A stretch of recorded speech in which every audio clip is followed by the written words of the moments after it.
Nos encontramos con Brad Hunter. Yo leo ese nombre y siento el grande, el poderoso, el que va a contar cosas interesantes en este programa. Pero antes de saludarlo y de entrevistarlos, quiero contarles a ustedes que nos acompañan los cuadros de Elena Valdés y realmente es un honor impresionante esta energía que tengo en este momento que se las quiero transmitir a ustedes. Ahora sí nos vamos a meter de lleno a quien escribió un libro con Elena Valdés. En realidad interpretó el libro, pero para poder entender de qué se trata esta nota, vamos a saludarlo y le vamos a preguntar algo muy puntual. Bienvenido al programa. Gracias por invitarme y bueno, es un placer estar aquí contigo, así que bueno, vamos a tratar. A revelar los secretos. Brad, como si fuera una sesión terapéutica. ¿Quién es Brad Hunter? En realidad, yo siempre me defino como un vocero, digamos que yo básicamente soy periodista, soy investigador y como tal lo que yo trato de hacer es tener una mirada objetiva, o sea, separarme de lo subjetivo, o sea, lo subjetivo que es relativo al sujeto. Yo lo que trato de tener es una mirada totalmente neutra con respecto a lo que se investiga y fundamentalmente también relativa. Yo creo que nadie es dueño de la verdad. Yo soy un gran seguidor, fanático, investigador de la física cuántica. Y uno de los preceptos más importantes de la física cuántica es el horizonte del observador y el principio de observación también. Entonces, nosotros estamos tratando de codificar una realidad y la realidad es la única verdad y la realidad es lo que es. Entonces, nosotros somos intérpretes que al observar y al vivir esta experiencia de nuestro diario vivir, esta vivencia experimentadora de esa realidad nos va dando de alguna manera las respuestas. ¿Hay alguien dueño de la verdad? No. Por eso digo que hoy puedo yo tener una visión sobre un tema determinado, pero mañana puede cambiar, porque justamente lo que voy haciendo es profundizando la visión sobre esa verdad. En esta energía no estática, sino dinámica y que va cambiando día a día. Hubo un niño, hubo un nacimiento, hubo un adolescente. ¿Cómo fue tu formación y en qué momento te paraste y dijiste, bueno, yo soy Brad Hunter y veo las cosas distintas? ¿Cuándo fue eso y qué es lo que disparó para que llegues a esto, no? Bueno, básicamente Brad Hunter es un personaje. Yo siempre digo que el alma en evolución es el que determina la función que va a cumplir ese personaje en el momento que esa alma de alguna manera ingresa a cumplir esta misión en el planeta. Yo tengo una anécdota que es sensacional, que yo estaba en tercer grado del colegio, o sea, siendo un niño, y era una costumbre muy típica aquí en la Argentina de lo que es juntar diarios y revistas de los egresados para financiarse el viaje de fin de año. Bueno, yo ya en ese momento era periodista porque yo consigo, a cambio de una especie de negociación con uno de los alumnos de quinto grado, obtener la llave de ese depósito. Y yo en los recreos, mientras todos los chicos jugaban, yo me iba a ese depósito a escondidas, lo abría y empezaba a leer, a buscar todo lo que era en la década del 60, la gran cantidad de avistamientos ovnis, porque en ese entonces había periódicos, revistas que estaban abocados a difundir toda esta temática. Entonces, yo ya a esa temprana edad ya tenía un legajo, tenía una especie de archivo que era impresionante. Tengo otra anécdota que es maravillosa, que cuando una película que me marcó mucho, por ahí los televidentes se acordarán que era Recuerdo al futuro de Erich von Däniken, un suizo. Sí. Yo me acuerdo de ver cuando la estrenan, o sea, yo la voy a ver, me impactó tanto la película que durante toda la semana, mientras estuvo en cartel, yo iba a todas las funciones. Iba con un papel, iba con una lapicera y anotaba todos los datos. Entonces, a partir de ese momento, yo ya tenía datos para investigar. Entonces, creo que las cosas ya vienen predeterminadas. Uno obviamente no sabe, o sea, es como que se olvida y tiene que redescubrir. Hay algo maravilloso que está pasando con estas nuevas generaciones de chicos que están naciendo, que ya tienen en claro a qué vienen. Entonces no pierden el tiempo, porque uno después puede caer en el olvido. Me pasó a mí un poco, que transité por otros caminos, de alguna manera eso tan fuerte en la infancia que me marcó, después lo dejé un poquito de lado hasta que lo retomé de grande, que es lo que estoy haciendo ahora. Claro, de todas formas sabemos que venimos de una época donde todo esto estaba prohibido, ¿no? Entonces limitaba un poco, asustaba un poco y uno quería tener una pertenencia. Es decir, yo creo que estos niños nacen ahora ya con su propia pertenencia, ya no les importa si los padres le creen, no le creen, ellos son. Claro. Es lo que a nosotros nos costó un poco llegar, ¿no? Brad, y esta interpretación que vos hacés de lo que te llega como mensaje, que llega te llegó a través de una película, a través de un diario, a través de una revista, a través de un comentario. ¿Cómo lográs internamente descubrir que el universo es un todo absoluto, que está como escrito en algún lugar donde seres, y después vamos a hablar mucho de Elena Valdés, captan situaciones que van a venir, ¿no? Como premoniciones. ¿Cómo lográs vos captar ese universo? Porque lo captás a través, con Elena lo captaste a través de los dibujos psicográficos, pero supongo yo que te debe pasar incluso con las personas, ¿no? Encontrar que algunas que se te cruza en el camino también te está hablando de una situación futura, ¿o no? ¿O me equivoco? Yo básicamente soy una persona que me manejo dentro de... si me defino, sí. Yo me defino como una persona bastante racional, me apoyo mucho en lo científico, a pesar de que yo siempre me defino como una persona que de alguna manera construye puentes entre lo que era el antiguo conocimiento, lo que se conocía místicamente en la antigüedad. Como no había una ciencia tan definida como lo hay hoy, se hablaban a través de mitos, leyendas, tradiciones, o sea, todo ese conocimiento, porque los mayas hablaban del Hunapku, sabían que existía un centro galáctico, sabían que existían ciclos, el ciclo precisión de los equinoccios de 26.000 años aproximadamente. Todo esto es una información que después la NASA corrobora científicamente la existencia del ciclo precisión de los equinoccios. Entonces, lo maravilloso de todo esto es que muchas cosas que antes se hablaban dentro de lo que era el misticismo, la creencia, hoy es conocimiento. Y cuando esa ciencia y ese conocimiento o creencia antigua se pueden dar la mano, se pueden explicar, digo, bingo, ahí disfruto. Porque, por ejemplo, hay algo que siempre dentro del misticismo se habla mucho del rayo violeta, vamos a trabajar con el rayo violeta. Entonces, yo como investigador digo, bueno, ok, ¿por qué es violeta? ¿En qué frecuencia emite? Entonces, cuando la ciencia me dice es violeta porque dentro del espectro electromagnético corresponde a los rayos gamma. Los rayos gamma es energía ionizante. El misticismo habla de que la energía violeta es de la transmutación y la ciencia me dice que es energía ionizante, o sea que tiene capacidad de mutar a la genética. Entonces digo, acá hay una correspondencia y lo bueno es poder explicar lo que esa mística nos dice. Entonces hoy, por suerte, tenemos la ciencia y sobre todo la física cuántica, los grandes avances de astrofísica que hubo, nos dieron una amplitud a poder explicar qué es el universo.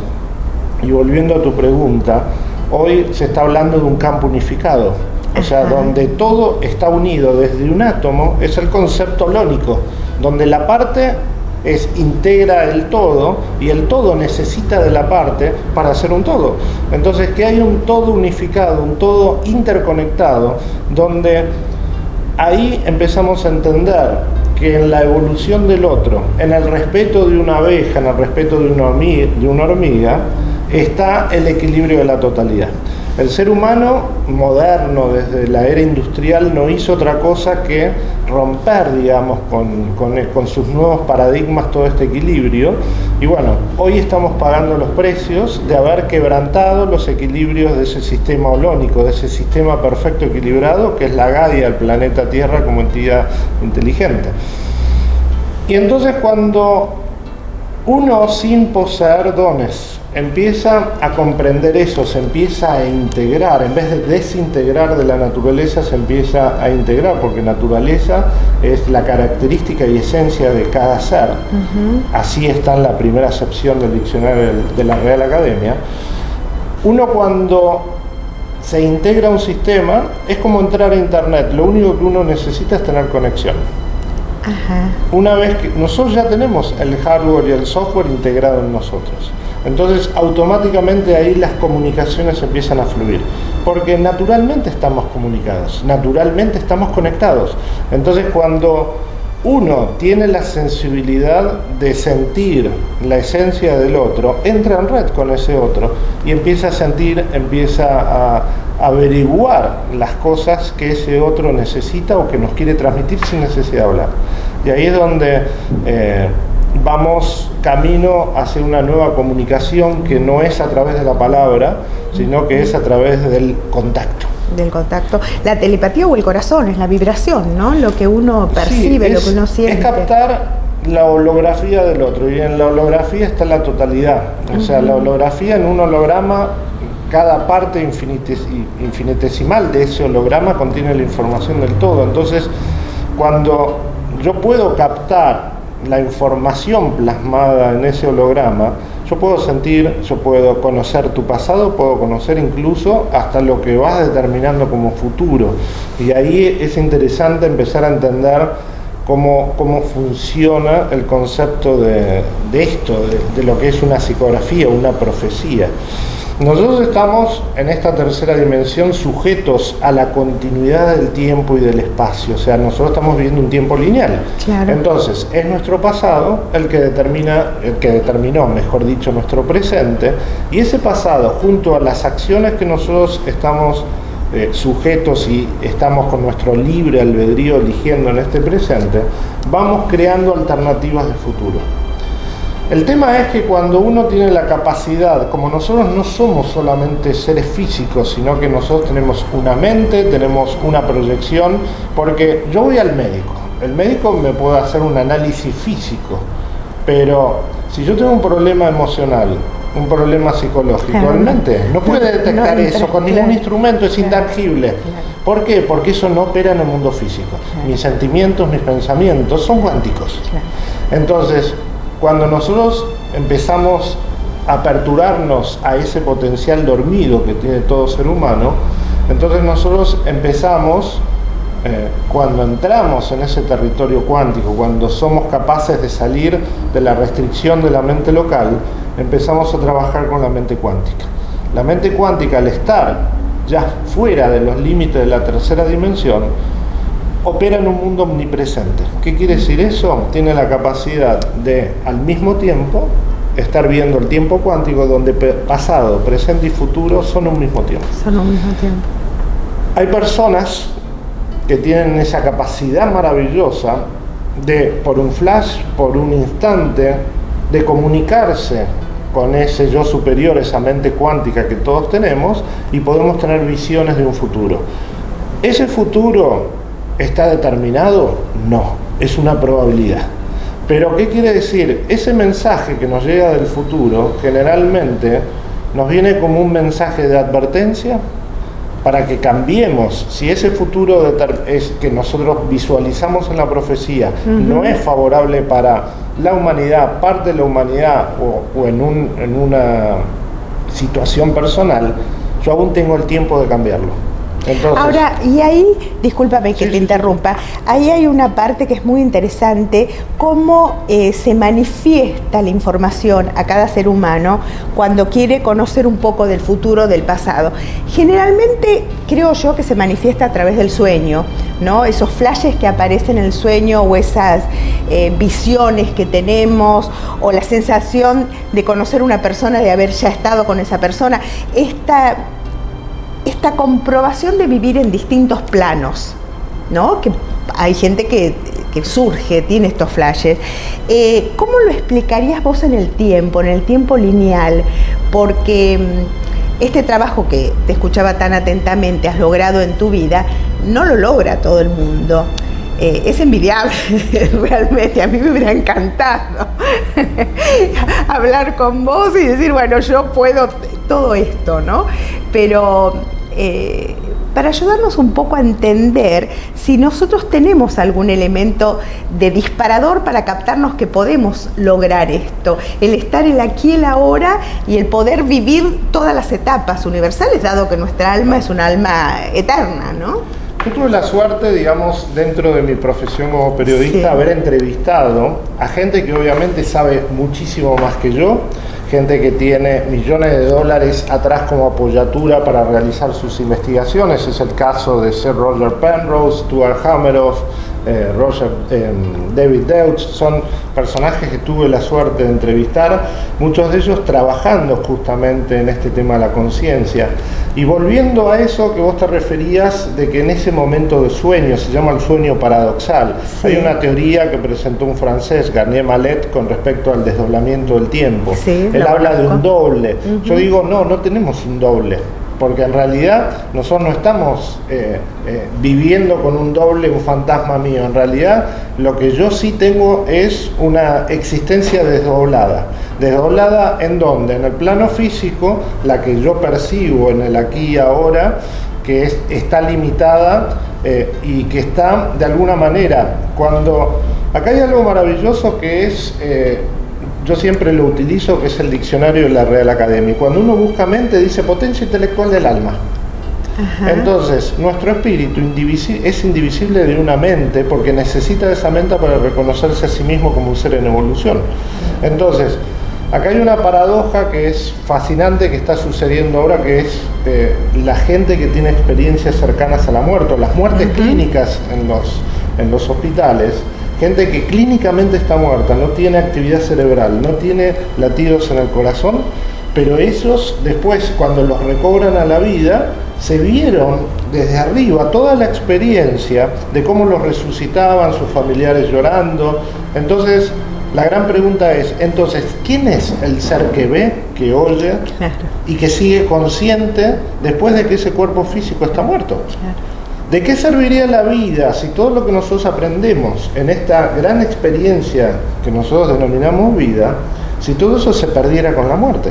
Lo que nosotros dejamos es el vehículo de experimentación vivencial que es el cuerpo, pero después hay una conciencia, una memoria y un ser cuántico que sigue existiendo y que cuando lo necesita, cuando se le permite, vuelve a encarnar para completar su ciclo de aprendizaje. El universo no es otra cosa que información y nosotros somos satélites recabando con nuestra experiencia de vida.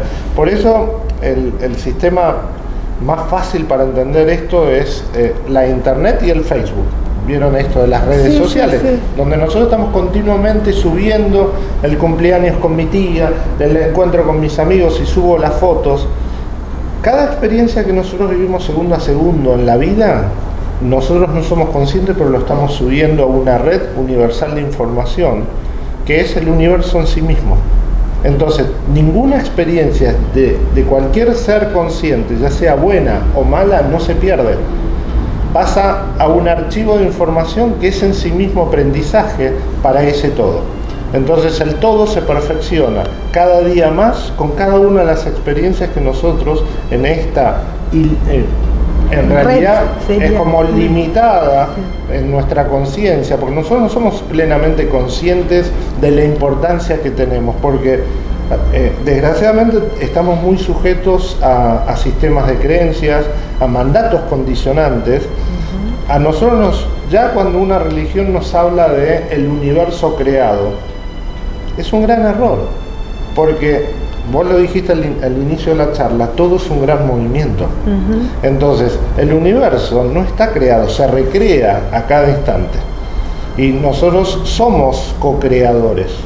Una de las enseñanzas que nos dejó la física cuántica es el paradigma del observador, que habla de que el observador experimentador de un evento, de un experimento cuántico, incide en el resultado del experimento con el simple hecho de observarlo. ¿Por qué? Porque al observarlo lo que está haciendo es poniendo la intención, está utilizando su mente en el acto de observación. Y hay un antiguo conocimiento de la ley hermética que nos hablaba de que todo es mente. La mente es la que decide, influye en la materia. Entonces, si yo con el simple hecho de observar incido en el experimento, dejo de ser un observador y paso a ser un participante. Un activador, claro. Todos participamos en la creación. Brad, y estas mentes, porque si somos mente, ya no hablemos de cuerpo, sino esta mente eterna que tenemos, se comunica con otras mentes que por ahí no viven en la Tierra y nos ayudan desde esa información o desde esa experiencia.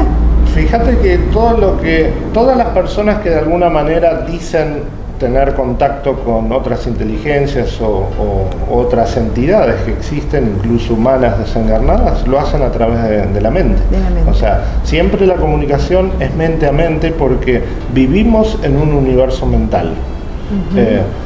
La gente se preguntará, pero todo esto suena muy frío. Pero justamente lo que expande al universo, lo que nos expande a nosotros también, y que es indivisible en la mente, es esa grandeza espiritual. O sea, porque la mente por sí sola no tiene la capacidad de sentir. Entonces, todo es de alguna manera un conjunto, donde la mente es un sistema operativo, pero después está esa grandiosidad indescriptible que es una cosa que una computadora no puede hacer, que es sentir. Entonces, nosotros nos vamos... Cuando empezamos a entrar en lo que es la observación sentida, lo que es todo lo que es el aprendizaje sentido, yo tengo una experiencia, si tenemos tiempo... Sí, 3 minutos, pero sí te escuchamos. Un astronauta, estuve con astronautas que también tuvieron esta experiencia, pero con un astrónomo, que él me decía, yo cuando me conecto observando un lugar del espacio, una galaxia determinada, yo ya dejo de ser un científico y empiezo a tener una conexión donde el conocimiento y el aprendizaje que yo hago en función de esa observación ya no es que yo necesito los manuales para entenderlo, sino de que la misma conexión ya empieza a ser un conocimiento que deja de ser racional y empieza a ser emocional, porque yo lo que estoy viendo es al creador. Claro. Entonces, la comunicación de qué es eso que estoy viendo me llega de la misma esencia del creador. Esto me lo dijo un astrónomo. Me pareció maravilloso, maravilloso. Gracias, Brad. Nosotros queríamos presentarlo, queríamos conocerlo un poco más, saber de estos dones, que en realidad cuando yo hablo de dones es lo que trabaja la persona en su vida, en sus distintos estados de evolución.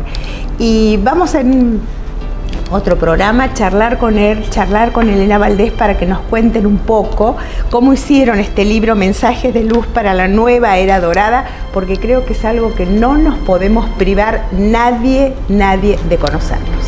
Gracias.